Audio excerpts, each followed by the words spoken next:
नक्कीच प्रतिसाद चांगला आहे आणि ही निवडणूक आम्ही जिंकणार आहोत असा जनतेचा विश्वास आहे आणि त्याच विश्वासाने आम्ही समोर जातो आहोत. एक तगडं आव्हान तुमच्या समोर असणार आहे, याकडे तुम्ही कसं पाहता? 25 वर्षापासून जे आव्हान जनतेला दिलं ते आता आव्हान या ठिकाणी संपुष्टात येणार आहे आणि जनता ते आव्हान जनतेने या अगोदर चांगले चांगले आव्हान पेलले आणि हे आव्हान जनता या ठिकाणी पेलून दाखवेल. एक 25 वर्षाचा पोरग 25 वर्षाची सत्ता असणाऱ्यांना घाम फुटते, काय सांगा? हे जनतेचा आक्रोश आहे, ही जनतेने हातात घेतलेली निवडणूक आहे आणि जनताच या निवडणुकीला या ठिकाणी समोर जाणार आहे.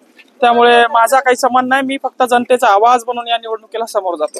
एकंदरीत पूर्ण जिल्ह्याभरामध्ये कशा पद्धतीचा उत्साह आहे? तुम्ही अनेक गावांना भेटी देतात, कशा पद्धतीचा? प्रचंड असा प्रतिसाद आहे. गावच्या गाव मंदिरामध्ये बसून शपथा घेत आहे. शाहू फुले आंबेडकरांच्या विचारांचे तरुण येऊन भेटताय.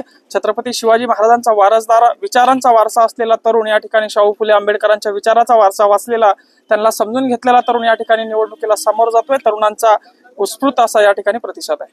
शिवाजी छत्रपती महाराज की. जे समोरचं आव्हान आहे, जे तगडं आव्हान आहे, तर याला तुम्ही कशा पद्धतीने संघर्ष करणार?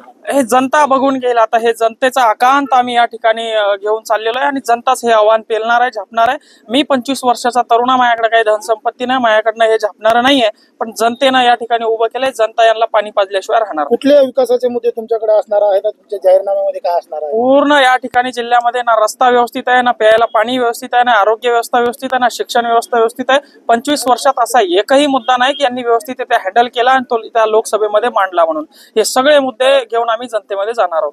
ड्रीम प्रोजेक्ट म्हणून जालना कसा असायला पाहिजे होता या 25 वर्षामध्ये? जालना या ठिकाणी पुण्यासारख्या सिट्या आहेत, आपण बघतो संभाजीनगरचा विकास, आपण बघतो की जालना आज महाराष्ट्रामध्ये सर्वात मागासलेला जिल्हा म्हणून लोक जालन्याकडे बघायला लागलेत.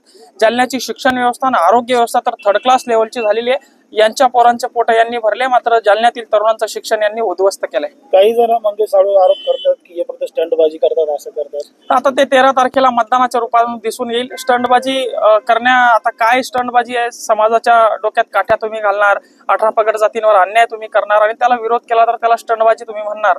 तर हे आता जनता याचं उत्तर तुम्हाला 13 तारखेतून मतदानाच्या रूपातून दाखवून देईल. एकंदरीत तुमचा प्रचार आणि प्रसार कशा पद्धतीने चालू आहे? प्रचंड प्रतिसाद आहे. जनतेचा प्रचार प्रसार जनताच या ठिकाणी करते. आपल्याकडे काही साधन संपत्ती नाही.